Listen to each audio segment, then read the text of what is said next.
Hola, ¿qué tal? Buenas tardes. Es viernes 12 de marzo, comenzamos ya Atlántico Noticias, donde hoy abordaremos la situación que se está viviendo en Myanmar. Al menos 70 personas han fallecido en la represión de las manifestaciones en el país asiático, así lo ha afirmado la ONU. Actos que se producen tras las protestas contra el golpe de Estado.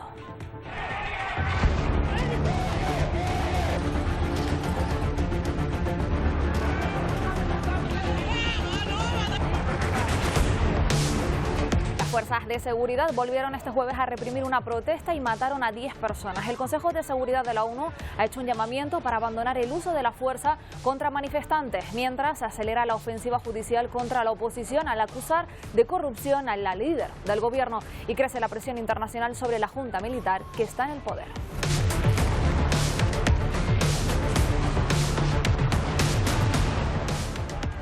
Aquí en España, en concreto en Madrid, pendientes de si habrá elecciones o continúan las mociones. La mesa de la Asamblea ha presentado un recurso contra el adelanto electoral y eso Itziar tras registrar 2 mociones de censura contra la presidenta Díaz Ayuso.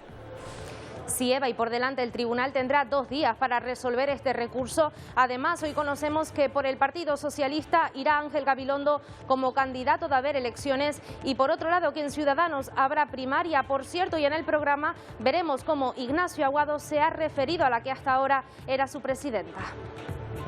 Y en Estados Unidos, expresidentes y primeras damas llaman a vacunarse contra el coronavirus en un spot publicitario. Son 4 los expresidentes de Estados Unidos que instan con este vídeo a la población a inmunizarse contra la COVID-19 como parte de una campaña para superar las dudas sobre la seguridad de las vacunas y además los líderes cuentan qué esperan hacer cuando termine la pandemia. Eso sí, el expresidente Donald Trump y su esposa Melania no aparecen en la campaña.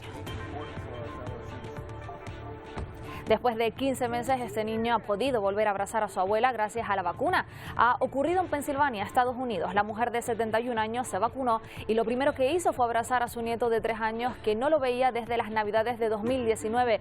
La escena se ha hecho viral. Y esos reencuentros se producen después de un año de pandemia, una pandemia que ha traído a nuestro día a día gestos antes desconocidos y que ahora la ciencia desmitifica. Miguel Vega. Ha pasado un año desde que la Organización Mundial de la Salud declarara la crisis de la COVID-19 pandemia mundial. Entonces poco se conocía de un virus altamente contagioso y que comenzaba a expandirse por el mundo. Durante el confinamiento vimos imágenes antes no vistas. Por ejemplo, los militares desinfectando puntos críticos de gran afluencia de personas y empezamos a realizar algunos actos al llegar a nuestras casas. 12 meses después, y aunque existen aún muchas incertidumbres, algunos estudios reflejan algunas medidas que se adoptaron que eran erróneas. Hoy las analizamos en Atlántico Noticias. También les mostraremos cómo famosos luchadores mexicanos han cambiado su ring de pelea esta semana por el mercado de abastos de la Ciudad de México. Lo hacen para estimular a la población a usar mascarillas y protegerse del virus, además de promover la lucha como patrimonio cultural mexicano. Aplican llaves o golpes a aquellos que no cumplan con las medidas frente al coronavirus.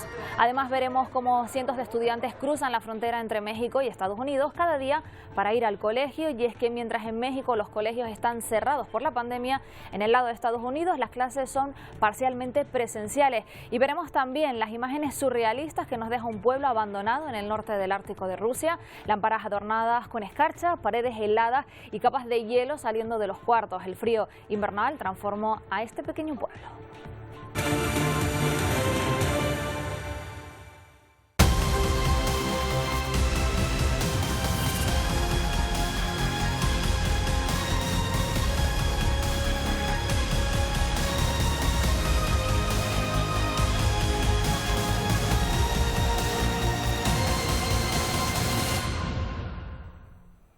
Arrancamos ya Atlántico Noticias y lo hacemos en Cataluña. Esta mañana sesión para constituir el Parlamento. Laura Borràs, diputada de Junts per Cat, será la nueva presidenta. Tras los votos a favor de su partido, Esquerra, y con la abstención de la CUP, esta elección da pie a que se forme un gobierno de coalición. Una vez finalice esta sesión, habrá un plazo de 10 días para celebrar la investidura del nuevo presidente de la Generalitat.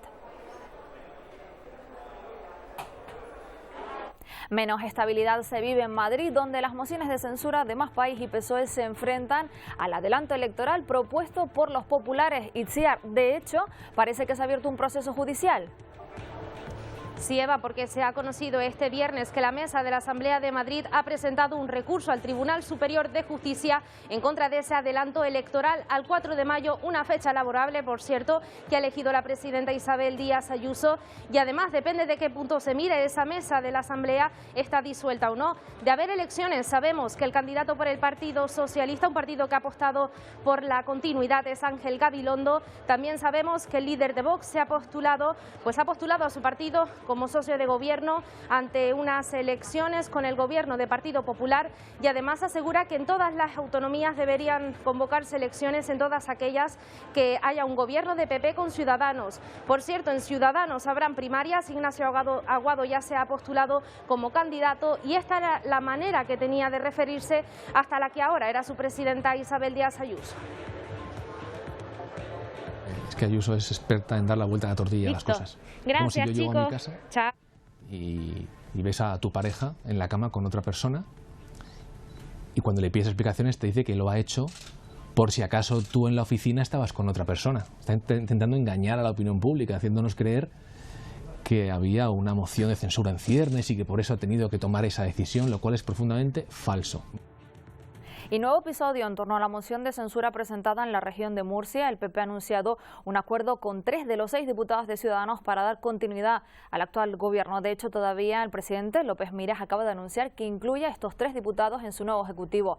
Vamos a cambiar de asunto completamente porque el 1 de febrero el ejército dio un golpe de Estado en Myanmar y encarceló a la presidenta electa, y mes y medio después las protestas ciudadanas continúan y los organismos internacionales aseguran que se están produciendo crímenes contra los derechos humanos. Asesinatos, desapariciones forzadas, torturas y detenciones son los crímenes que se producen en el país después de un mes de duros enfrentamientos entre la población y el ejército. Según la ONU, solo en febrero la Junta Militar ha detenido a más de 2.000 manifestantes, la mayoría jóvenes, y ha asesinado al menos 70 personas. Y tras semanas de protestas y duros enfrentamientos, silencio. Solo rotó por aplausos, símbolo para recordar a los asesinados desde que comenzaron las revueltas en el país. El gobierno militar responsable del golpe de Estado acusa a Suu Kyi de corrupción. Según el portavoz, la presidenta electa, ahora encarcelada, habría aceptado sobornos de $600.000. Por eso dicen es legítimo este golpe. Naciones Unidas ha pedido a la comunidad internacional frenar las exportaciones y sancionar un gobierno represor que comete crímenes de Estado. Vamos ahora hasta Dakar, en Senegal, una ciudad convulsa los últimos días tras la detención del líder opositor Ousmane Sonko. Ahora está en libertad con vigilancia judicial. Saludamos ya a Pepe Naranjo, que nos atiende como cada viernes en Atlántico Noticias. Muy buenas tardes. Pepe, semana intensa. Hola, Alba. Bueno. Sí, efectivamente, hemos vivido la semana pasada, sobre todo, unos días muy revueltos aquí en Senegal. Ha habido, entre 5 y 15 muertos, según el gobierno o la oposición, tras la detención del líder opositor Ousmane Sonko, unos días que fue liberado finalmente este lunes. Pero yo creo que detrás de esta disturbios, de estas revueltas, lo que hay es una inmensa frustración, sobre todo la gente joven. La crisis económica está golpeando muy duro y las medidas adoptadas para frenar la pandemia de la COVID-19 también están golpeando a esta economía tan frágil, ¿no? Y yo creo que lo que hay detrás también es eso. Hay evidentemente un deterioro de la calidad democrática en los últimos años, hay mal gobierno, pero la crisis económica ha acentuado la frustración de la gente joven que ha salido a la calle masivamente a protestar por la detención de este líder opositor, que de alguna manera representa para ellos una esperanza de cambio. Veremos lo que pasa en los próximos meses. Senegal, de hecho, celebró un día de luto nacional por los fallecidos y el presidente ha hecho en las últimas horas un llamamiento para mantener la calma y la serenidad y que se consolide la paz que siempre ha caracterizado a este país. El Movimiento por la Defensa de la Democracia, sin embargo, ha convocado, creo, Pepe, para este sábado protestas pacíficas en la capital. Así es. Las manifestaciones, ha habido una especie de paréntesis, de días de calma, pero mañana está convocada una nueva manifestación. Todos esperamos que sea una manifestación pacífica y que tanto por lado de la policía como de los manifestantes no deriven en enfrentamientos. Hay que recordar que esta detención del líder opositor se produce de una acusación por una supuesta violación de este líder opositor que él asegura, y todo su entorno, que no es sino un complot, un montaje por parte del gobierno para tratar de acabar con su carrera política. Es un asunto turbio, un asunto feo, y las manifestaciones, aunque ya los disturbios han concluido, pero la oposición asegura que va a seguir movilizada. Vamos ahora, Pepe, si te parece, a escuchar lo que decían algunos de los seguidores de Sonko. Sonko no hizo nada, hay que liberarlo. Sonko es nuestra esperanza y la de África. Pedimos que el Estado le deje tranquilo porque es nuestra única esperanza. La juventud tiene confianza en sí misma y por eso hemos salido, para luchar por nuestra libertad y democracia. Pido que no haya saqueos ni pillajes ni se provoque a nadie. Luchemos por nuestros derechos porque este es nuestro país. Eso por un lado, y vamos a oír también al propio protagonista. Sonko hacía estas declaraciones tras quedar en libertad. 10 personas, 10 muertos en Senegal es mucho. Somos un país pacífico que no tiene tradición de violencia. Un país conocido en el mundo por su ambiente de estabilidad, fraternidad y convivencia. Macky Sall tiene una originalidad política que consiste en conspirar contra sus adversarios políticos, encarcelarlos y acabar con ellos. Esa es la originalidad política de Macky Sall. Y en las últimas 24 horas también la Dirección General de la Policía abortó el macrovuelo previsto para reiniciar las repatriaciones desde España a Senegal, repatriaciones que por segunda vez ya se han cancelado. Pepe, fuentes extraoficiales apuntan a que la Embajada Española en Dakar desaconsejó las deportaciones de migrantes. Bueno, la situación social y política en Senegal en este momento es muy volátil. Es posible que se haya producido algún tipo de movimiento en este sentido, oficialmente no hay confirmación, pero desde luego no es el mejor momento para un vuelo que sin duda va a provocar aún más malestar, porque son jóvenes que se gastaron mucho dinero, ellos y sus familias, para tratar de llegar a Europa, y ser devueltos por la fuerza en un contexto como este, sin duda que va a añadir, digamos, más malestar entre la población, con lo cual no es descartable que este tipo de movimientos se hayan podido producir. Bueno, lo cierto es que cabe recordar que España no devuelve a Senegal migrantes llegados en Gayuco a las islas desde el año 2018. Sí, el acuerdo de repatriación se activó en el año 2006, cuando la primera ola migratoria de senegaleses hacia Canarias, y se volvió a activar hace unos meses con la visita de la ministra de Asuntos Exteriores española, pero lo cierto es que no se ha ejecutado todavía ninguna repatriación. Evidentemente a las autoridades españolas les interesa que se produzca este vuelo, porque sería enviar un mensaje disuasorio para este fenómeno migratorio, pero las autoridades senegalesas lo quieren manejar con mucha precaución y con mucha prudencia, porque, como digo, es un vuelo que no sería del agrado de parte de la población. Vamos a hablar ahora de Guinea Ecuatorial. Se encuentra sumergida en una crisis humanitaria tras la cadena de explosiones vividas el pasado domingo en un cuartel militar de Bata. Hay más de 100 muertos y la cifra de heridos supera los 600.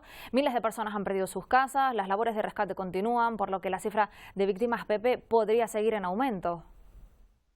Sí, la verdad es que fue tremendo. Esto fue el pasado 7 de marzo, una cadena de explosiones en el interior de un cuartel militar en la ciudad de Bata, en Guinea Ecuatorial, que provocaron al menos 105 muertos y más de 615 heridos. Días después de la explosión todavía estaban sacando cadáveres debajo de los escombros, porque hay barrios enteros que han quedado arrasados por esta explosión. Lo que ahora se pregunta mucha gente es por qué se almacenó dinamita y tal cantidad de munición en una base militar que está en un centro urbano, lo primero, y por qué se produjo un manejo negligente de esos explosivos tan cerca de la población. La oposición y muchos ciudadanos han exigido una investigación independiente para aclarar qué es lo que ocurrió, quiénes son los responsables, y todos miran hacia un gobierno que, como sabes, ha sido muy criticado en el pasado por corrupción, por nepotismo. No hay que olvidar que Guinea Ecuatorial es una dictadura, y esto hace que mucha gente esté mirando hacia el gobierno en busca de explicaciones y de responsabilidades. Bueno, y otro tema importante, hace solo unas horas nos hemos enterado, Pepe, de un nuevo secuestro de estudiantes en el noroeste de Nigeria, el cuarto que ocurre en la región desde diciembre. Hablamos de más de 30 estudiantes, creo que son todas mujeres, secuestradas, y se convierte ya en el cuarto ocurrido desde el mes de diciembre. ¿Qué más sabemos? Bueno, las últimas cifras son esas, son 30 estudiantes, no son todas chicas, hay chicos y chicas, según ha informado el propio comisionado de Interior del estado de Kaduna, que es donde se ha producido este secuestro. Y como comentas, efectivamente estamos ya ante una serie de secuestros desde el pasado mes de diciembre, este ya sería el quinto secuestro, con lo cual estamos hablando de una actividad delictiva que se repite, ¿no? Es un negocio muy lucrativo para estos grupos armados, no estamos hablando de yihadismo, son bandidos, delincuentes que se dedican a secuestrar a jóvenes estudiantes y que desgraciadamente ya no es algo que se viene repitiendo desde el mes de diciembre, ¿no? Estamos ante algo reiterado, el gobierno está muy preocupado por esta reiteración de estos raptos y trata de frenarlos, pero por ahora no ha conseguido hacerlo, ¿no? Bueno, y otro asunto. Hoy también conocíamos la noticia de que África sobrepasa ya los 4 millones de contagios de COVID-19, según informan los Centros para el Control y Prevención de Enfermedades. Sí, después de la segunda ola que alcanzó su pico en enero, las cifras de contagios y de fallecidos están en torno a 4 millones de contagios, algo más de 100.000 muertos. Es verdad que el impacto sanitario es menor con respecto a otras regiones del mundo, pero también es cierto que la capacidad de medirlo también es menor. Se hacen menos test que en otros lugares, con lo cual hay serios indicios de que el virus está circulando con intensidad por muchos países, aunque menos muertos, menos fallecidos. Y la buena noticia es que la campaña de vacunación está comenzando con cierto retraso con respecto a otros lugares, pero ya hay más de 22 países africanos en donde al menos ha empezado la vacunación. Esperemos que en los próximos meses esa vacunación se intensifique para combatir esta pandemia que está provocando una seria, importantísima crisis económica, como hemos visto con estos disturbios en Senegal. Pues esperemos que así sea, Pepe. Gracias por atendernos. Un abrazo grande, hasta el próximo viernes. Y seguimos en Marruecos. Allí sigue avanzando en su campaña de vacunación, ahora con la vacuna rusa Sputnik. El país ya ha inoculado la primera dosis de más de 4 millones de ciudadanos. El objetivo, inmunizar al 80% de la población en los próximos meses. Marruecos, que ya ha vacunado a más de 4 millones de personas, acaba de sumar la vacuna rusa Sputnik 5 a las de AstraZeneca y Sinopharm, que ya está administrando, y apuesta por adquirir próximamente la americana Johnson & Johnson. Oui, Johnson & Johnson, on n'a pas encore validé Johnson & Johnson, on n'a pas encore reçu la documentation scientifique pour le valider.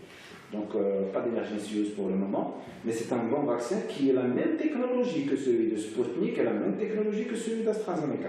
La apuesta de Marruecos a diversificar los fabricantes se debe a la escasez del suministro con vacunas en el mercado internacional y a la contribución de la variación de las vacunas en la consolidación de la inmunidad colectiva. La campaña nacional de vacunación, que pretende inmunizar al 80% de los marroquíes, comenzó el pasado 29 de enero y tiene previsto terminar a finales de junio, priorizando a las personas de más edad, al personal médico, la policía y el cuerpo docente. El país magrebí ha encargado 66 millones de vacunas y hasta el momento ha recibido 8,5 millones. La vacunación es gratuita para todos los mayores de 18 años y fue ordenada por el rey Mohamed VI. Se ha convertido en un ejemplo de éxito a nivel continental e internacional, con la realización de una media diaria de 100.000 inyecciones. Cada vez son más los países que se suman a la suspensión de la vacuna de AstraZeneca. Dinamarca y Noruega estudian la relación de la inoculación tras detectar posibles casos de trombos en pacientes. Ahora también Italia, Austria e Islandia paralizan momentáneamente la inmunización con esta vacuna. El gobierno italiano la vincula a un posible lote defectuoso. La Agencia del Medicamento Europeo está estudiando lo sucedido, pero por el momento asegura que es una vacuna eficaz. Mientras, una campaña que suma una nueva vacuna. La Agencia del Medicamento Europeo da luz verde a Janssen, que podría llegar la segunda quincena de abril. La Comisión Europea autoriza la comercialización de la vacuna de Johnson & Johnson. Desarrollada por su filial Janssen, la autorización llega después de que la Agencia Europea del Medicamento determinara que es eficaz contra la COVID-19. Bruselas ha firmado un contrato con la farmacéutica para adquirir 200 millones de dosis a lo largo del año, ampliable a otros 200 millones, y que según las previsiones de la empresa empezarán a entregarse a partir del segundo trimestre. La de Johnson & Johnson es la cuarta vacuna contra el coronavirus autorizada por el Ejecutivo Comunitario, que previamente ha dado su visto bueno a las de Pfizer, BioNTech, Moderna y AstraZeneca.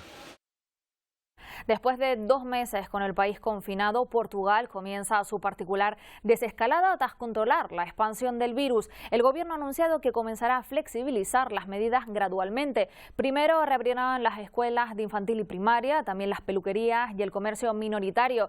Se mantendrá al menos hasta después de Semana Santa el cierre de fronteras con España y obligará a cuarentena a los viajeros que vengan de los países con altos índices de contagio. Italia podría volver a cerrar escuelas, bares y restaurantes ante el aumento de casos, más de 25.000 en las últimas 24 horas, una cifra que no se alcanzaba desde finales de noviembre del pasado año. Varias regiones administrativas del norte del país serán declaradas en breve zonas rojas. Esta semana ya se han superado las 100.000 muertes por COVID. Y la isla La Española, compartida por Haití y República Dominicana, es un ejemplo de los 2 ritmos de vacunación en el mundo. Un país pobre como Haití no ha administrado todavía ni una sola dosis. Sus vecinos de República Dominicana han inoculado al 5% de su población en menos de un mes y han negado vacunas a todos los indocumentados del país. República Dominicana ha administrado más de 500.000 de dosis en solo 3 semanas. El gobierno ha prometido vacunas gratuitas para toda la población, pero ha excluido a los sin papeles de origen haitiano. Estaríamos hablando de unas 300.000 personas para un país de algo más de 10 millones.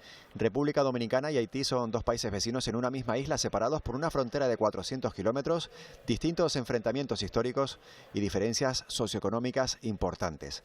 Anairis y sus hijos son un ejemplo de esas decenas de miles de personas que no recibirán la vacuna. Ella nació en República Dominicana, pero sus padres son inmigrantes haitianos y su situación nunca fue regularizada.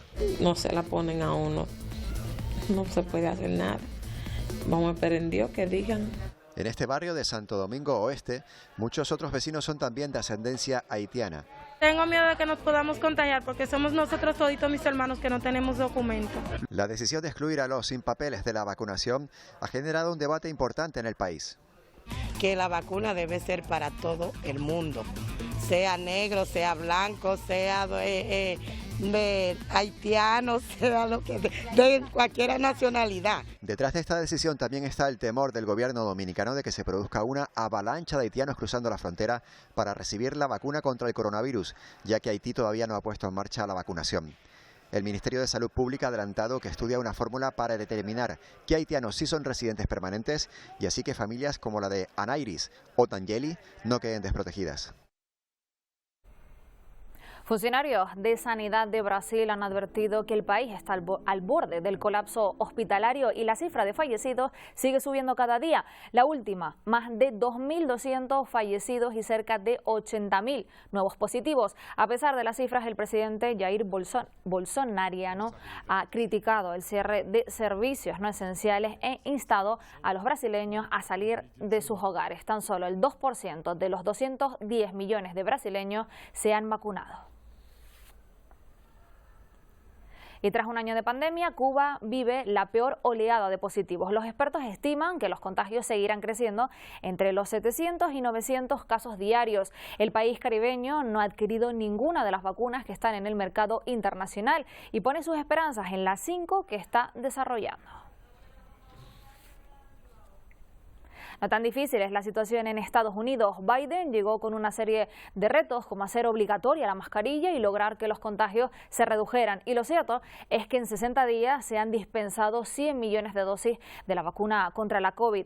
Ahora su próximo reto, lograr que el día de la independencia Estados Unidos sea libre del virus.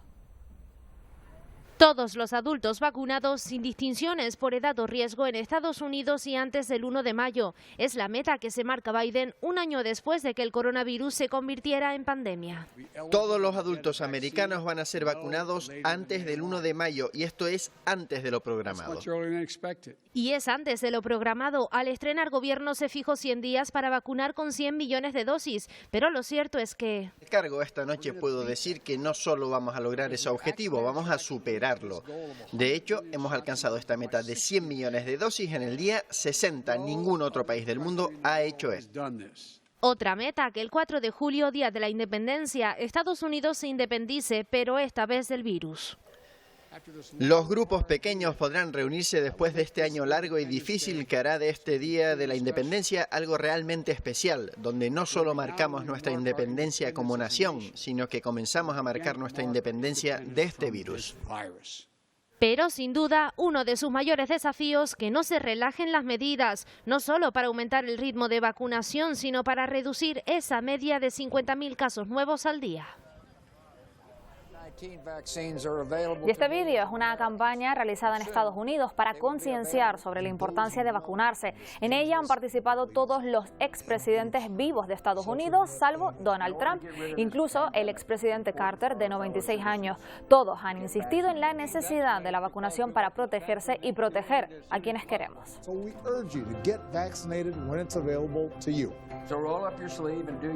La pandemia ha dejado a millones de personas sin poder abrazarse o estar con sus seres queridos, pero la vacuna ha traído momentos para el recuerdo, como el que vivió esta familia de Pensilvania, en Estados Unidos. Después de meses separados, este pequeño de 3 años corre para abrazar a su abuela de 71, recién vacunada. La abuela no pudo evitar las lágrimas al reencontrarse con el pequeño. El vídeo se ha hecho ya viral.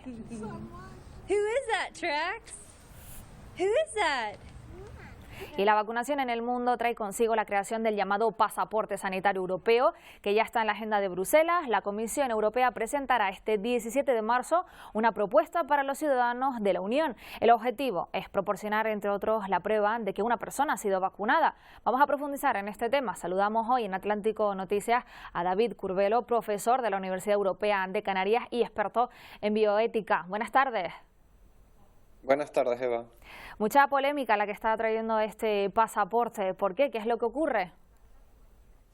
Bueno, pues la polémica es que todavía falta mucha información para saber el uso que se va a dar, pero en muchos sectores hay miedo a que se use para discriminar, aunque sea positivamente, a muchas personas, porque eso va a seguir generando desigualdades en distintos planos. Han puesto muchos ejemplos en los últimos minutos en este mismo informativo, donde vemos que el ritmo al que están avanzando los diferentes países en sus planes de vacunación son muy diferentes. Por lo tanto, incorporar este tipo de pasaportes, si bien nos pueden resolver algunos problemas de movilidad, sobre todo si se plantea dentro de la Unión Europea, al mismo tiempo puede plantear algunas limitaciones e estigmatizaciones para aquellas personas que no se hayan podido todavía vacunar. Claro, porque lo cierto, bueno, lo vemos alrededor del mundo, el ritmo de vacunación va como va, no depende de nosotros y eso puede producir discriminaciones que quizás aquí en España la podríamos ver ya en verano, pero ya las vemos, como usted comenta, en todo el mundo. Claro, estamos viendo cómo hay países que directamente no han empezado a vacunar, hay grupos poblacionales que no están accediendo todavía a la vacuna. En países como el nuestro vamos bastante despacio, los jóvenes van quedando para el final, entonces cuanto más se tarde en llegar a una vacunación global, obviamente hay determinados grupos que pueden ser discriminados por no poder recibir una vacuna que no está accesible de ninguna otra forma. Entonces, esto es una cuestión que hay que vigilar. También es cierto que es una medida de seguridad adicional que nos va a permitir empezar poco a poco a abrir nuestras fronteras y a permitir ese derecho de libre circulación que tenemos todos los europeos dentro de la Unión, pero al mismo tiempo hay cierta incertidumbre por otro tipo de usos que se pueda hacer por los distintos países que componen la Unión. Hasta el día 17, que se plantee toda la batería de medidas, pues tenemos un poco de incertidumbre sobre cuál es el camino que va a seguir la Unión Europea. Hay incertidumbre, lo cierto sería bueno pues que todos los países tuvieran esa unión para crear este pasaporte, porque realmente ¿qué es lo que va a coger? Aparte de la vacunación, va a recoger otros aspectos. Sí, por supuesto. Es que lo que no cabe es que sea un elemento tan discriminatorio que permitiera la libre circulación únicamente a la persona que está vacunada. En este sentido, ya se ha adelantado que también se va a recoger el resultado de la PCR, o sea, toda persona que tenga una PCR negativa se va a incorporar a este pasaporte sanitario y va a permitir el tránsito entre países y hacer turismo igual que se ha venido haciendo hasta ahora. También va a recoger si la persona ya ha pasado la enfermedad y en su caso si ya tiene anticuerpos generados derivados de ese proceso que ya se haya solventado. Bueno, pues muchas gracias, David Curbelo, por atendernos hoy en Atlántico Noticias. Nos quedamos con esa fecha, 17 de marzo, a ver finalmente qué ocurre y a quién va dirigido este pasaporte, ¿no? Sí, exacto. En principio va a estar dirigido a todo el mundo, pero la duda es qué usos se podrá hacer de él en los distintos países. Muy bien, muchísimas gracias por atendernos. Estaremos muy pendientes. Muy bien, buenas tardes, un saludo. Y durante este año de lucha contra el virus desconocido hemos aprendido a frenar los contagios, pero aún son muchas las dudas que siguen surgiendo entre la comunidad científica. En lo que sí se ponen de acuerdo es que la higiene y la mascarilla son la única barrera para evitar nuevas infecciones. Miguel Vega.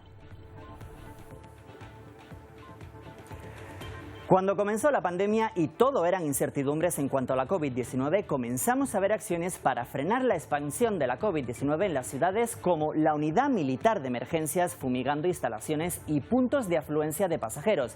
La conocida Operación Balmis destinó a más de 2.500 militares en 172 ciudades durante el confinamiento. Rociaban más de 800 litros por metro cuadrado al día para desinfectar edificios críticos. Y es que poco se conocía entonces en el control de este virus y su transmisión, pero ahora, después de un año de lucha, varios estudios recogen acciones que hacíamos y no servían para mucho. Entre otras cosas, la limpieza de superficies, el uso de guantes al salir de nuestras viviendas, limpiar la ropa al regresar a nuestros hogares y pulverizar los ambientes. Otros gestos que seguimos realizando al entrar en espacios cerrados podrían, según los expertos, darnos una falsa seguridad. Según varios estudios, un mínimo porcentaje de los altamente transmisores tiene fiebre, por lo tanto no es un gesto que asegure el control del virus. Y aunque 12 meses después siguen existiendo muchas dudas sobre la transmisión del virus, los expertos siguen coincidiendo en lo mismo. Las únicas medidas 100% efectivas son la limpieza de manos continua, también la ventilación de los espacios cerrados y, por último, el uso de la mascarilla. Gestos que tendremos que mantener hasta no conseguir una inmunización de grupo. Gracias, Miguel. Y ahora, en orden de otros asuntos, vamos a contarles la historia de Ana Rosario Contreras. Es una enfermera venezolana galardonada con el Premio Internacional Mujeres de Coraje, entregado por Estados Unidos. El galardón lo ha dedicado a la lucha diaria de las mujeres venezolanas. La lucha para la enfermera Ana Rosario Contreras está basada en su rutina constante, su tarea diaria, su recurso y su estrategia. Ella asegura que día a día exprime sus fuerzas y sus ganas de vivir, impregnando a todos aquellos que están cerca. Premio Mujeres de Coraje a mí particularmente me sensibiliza, porque es un reconocimiento que está haciendo la Secretaría de Estado norteamericano al trabajo, no que hace Ana Rosario Contreras, al trabajo que hace la mujer venezolana. Hoy vemos cómo ese trabajo que hemos hecho de hormiguita, esa mujer resiliente que todos los días sufre por las circunstancias que en este momento vive nuestro país. La incansable trabajadora y activista de los derechos de la mujer destaca que a pesar de los miedos, la incertidumbre y en ocasiones sufrimiento, se mantendrá erguida para incidir de manera positiva en la sociedad. Queremos un mundo diferente, que luchamos por nuestros hijos. Esa es la mujer venezolana a la cual va dedicado este reconocimiento. Este es un reconocimiento a usted que no tiene gas, a usted que no tiene agua, a usted que todos los días tiene que salir de su casa a buscar algo que comer a pesar del peligro que implica esta pandemia que afecta a Venezuela. El galardón reconoce a mujeres a nivel mundial que han demostrado liderazgo en la lucha y defensa de los derechos humanos, y Contreras es la única venezolana en la lista de este 2021. Álvaro Algarra, Voz de América, Caracas. Así como ven, sin contemplaciones, pero con mucho humor, los luchadores enmascarados de México animan a la población a usar la mascarilla. Recorrieron el mercado central de abastos de la ciudad poniendo la mascarilla y rociando de desinfectantes a todo aquel que carecía de ella. Creo que nosotros nos sentimos comprometidos con la sociedad, la gente nos busca, la gente les llama la atención la máscara y creo que eso también hace un poquito responsables. Está muy buena porque así están previniendo los más contagios. Nos enseña que debemos irnos cuidando. No, está bien porque lo hacen como una manera grata también de convivir y de cuidarnos. En la frontera entre México y Estados Unidos son cientos los estudiantes los que cada día pasan la frontera para recibir clases. Mientras en México los colegios están cerrados por la pandemia, en el lado de Estados Unidos las clases son parcialmente presenciales. Cuando sale el sol, cientos de estudiantes llegan a los puentes internacionales para asistir a clases del otro lado de la frontera. Algunos son mexicanos, otros estadounidenses que viven en Juárez. Todos los días por este túnel que conecta el puente internacional Córdoba de las Américas entre El Paso, Texas y Ciudad Juárez, cientos de jóvenes estudiantes regresan a México, estudian del otro lado allá. Sí están abiertas las escuelas. En El Paso, Texas, ya regresaron algunas escuelas a clases presenciales. Otros combinan la opción online desde casa. Welcome, spellers. Before we begin, I have a few reminders for you. En otros casos, los niños están en los salones de clases y los maestros de manera virtual. S-P-R-E-A. Por eso ahora miles de mexicoamericanos que viven en Juárez cruzan diariamente a clases. Ellos piensan que de este lado ya deberían abrir las escuelas. La verdad yo digo que deberían de ir en México porque los estudiantes ya estamos cansados, la verdad, de estar en línea y creo que sería mejor convivir y socializar. Según datos del Distrito Escolar Independiente de El Paso, Texas, se registraron 55,112 estudiantes en el 2020 y su reporte étnico es en mayoría hispanos. Muchos de ellos viven en México. En Francia hay una gran conmoción por la muerte de un adolescente. Su cuerpo fue encontrado en el Sena y según avanza la investigación se conocen más datos. 2 adolescentes están detenidos como presuntos autores de la muerte. Desde París nos cuenta la última hora Sara Canals. Fue este lunes cuando el cuerpo de Alicia, esta joven de 14 años, fue encontrado en el río Sena por su paso por el norte de París. Los responsables, esta pareja de jóvenes, ambos de 15 años, compañeros de clase de la víctima, a quien habrían golpeado y posteriormente arrollado al río, donde murió ahogada, como confirmó posteriormente la autopsia.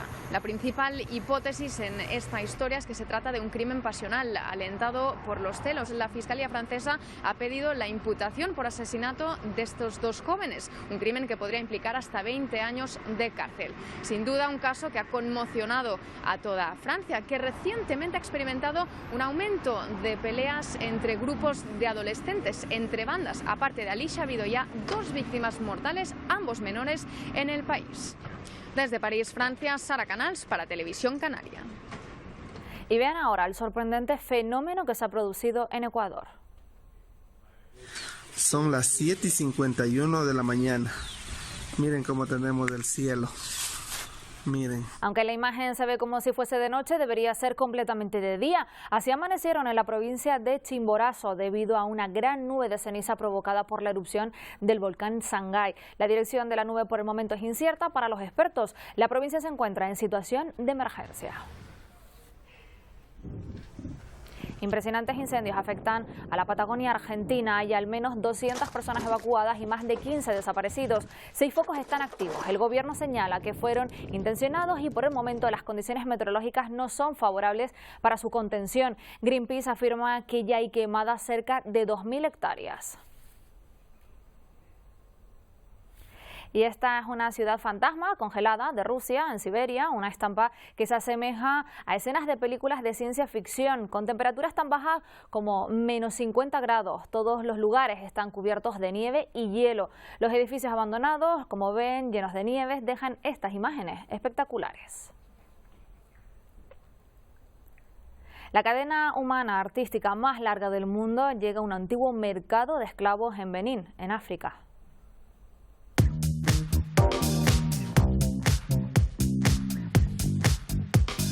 Su autor, Seip, es conocido por sus monumentales frescos hechos con pintura biodegradable en céspedes y playas en diferentes partes del mundo. Comenzó en 2019 en París y pretende crear una cadena de manos por todo el mundo, llevando el mensaje de amistad y unión.